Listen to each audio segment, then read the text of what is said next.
Se tem algo que aprendemos no último ano é que saber investir e poupar acabou sendo uma prioridade, justamente por conta de ter uma boa saúde financeira para lidar com os momentos de crise que acontecem de tempos em tempos. E para isso precisamos construir uma carteira de ativos que rendem constantemente dividendos para que em si a gente consiga viver de renda. E talvez uma das barreiras muito grandes para quem quer começar a investir é justamente por onde começar. O mercado acaba sendo muito complicado para as pessoas que não têm noções básicas sobre investimentos. O bom disso é que você não precisa fazer nenhuma graduação ou então começar logo fazendo um curso justamente para entender sobre o mercado financeiro. Muito pelo contrário, existem muitos livros que ensinam métodos inteligentes para você escolher um bom ativo e em si começar a investir de maneira correta. O hábito de ler acaba sendo muito comum na vida tanto dos milionários quanto também de grandes investidores, justamente por conta de sempre buscar conhecimentos em gerais.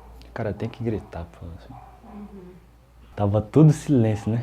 Eu não sei se vocês sabem, mas o Warren Buffett, um dos maiores investidores de todos os tempos, lê em média em torno de 200 páginas por dia. Além disso, ele recomenda muito a leitura de alguns livros em suas cartas que ele escreve anualmente. Mas isso não significa que você tem que ler em torno de 200 páginas por dia. Você pode ler em torno de 15, 20, 25, assim por diante. O importante em si é você adquirir o hábito da leitura para você adquirir certos conhecimentos. Então fica nesse vídeo aqui que eu já vou dar 5 dicas de livros para você entender um pouco melhor sobre investimentos e mindset. E o primeiro da lista vai ser O Segredo da Mente Milionária. Embora não seja um livro que é muito adequado na categoria de investimentos, ele acaba sendo muito bom tanto para o autodesenvolvimento quanto também para o conhecimento de seus conceitos em geral sobre o dinheiro.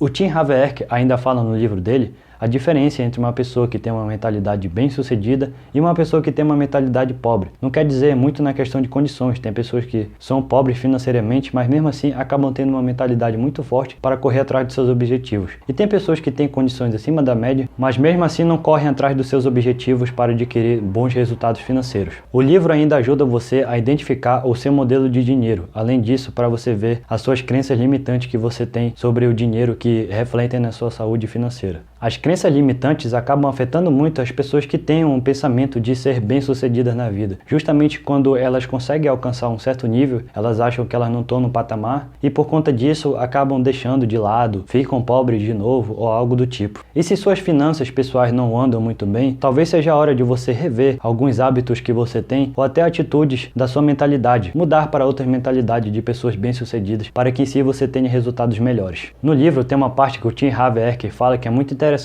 que é justamente quando a gente tenta mudar, que primeiro a gente precisa mudar o nosso eu interior, para depois a gente mudar o nosso eu exterior, porque muitas das vezes é mais ou menos o que acontece quando a gente quer colher algum fruto bom. A gente tem que primeiro semear a terra, para depois a gente pensar no fruto em si, porque se a terra não estiver boa, o fruto não vai sair bom também. Então tudo começa com as nossas raízes. E o segundo livro que eu vou dizer aqui vai ser do Pai Rico, Pai Pobre, do Robert Kiyosaki, um dos melhores livros sobre educação financeira. O livro do Pai Rico, Pai Pobre traz noções básicas sobre educação financeira que acabam sendo muito importantes para nós entender um pouco mais sobre esse assunto. Como a questão da diferença entre um ativo, o passivo, ou então da questão de um fluxo de caixa que é muito necessário para a gente lidar com as nossas finanças pessoais. O livro ele tem ensinamentos tanto que ele aprendeu com o pai rico quanto com o pai pobre. Por mais que esses dois pais acabam sendo muito bem na sua vida profissional, quando a questão é sobre lidar com dinheiro, acaba sendo muito diferente entre o pai rico e o pai pobre. Como se fosse a diferença entre uma pessoa que vive na corrida dos ratos e uma pessoa que vive fora dessa corrida. O terceiro livro que eu vou falar aqui vai ser do Homem Mais Rico da Babilônia. Esse livro é um clássico para finanças pessoais, justamente por conta de ser muito antigo. Ele foi escrito em 1926, mas até hoje os seus ensinamentos acabam sendo muito bem usados.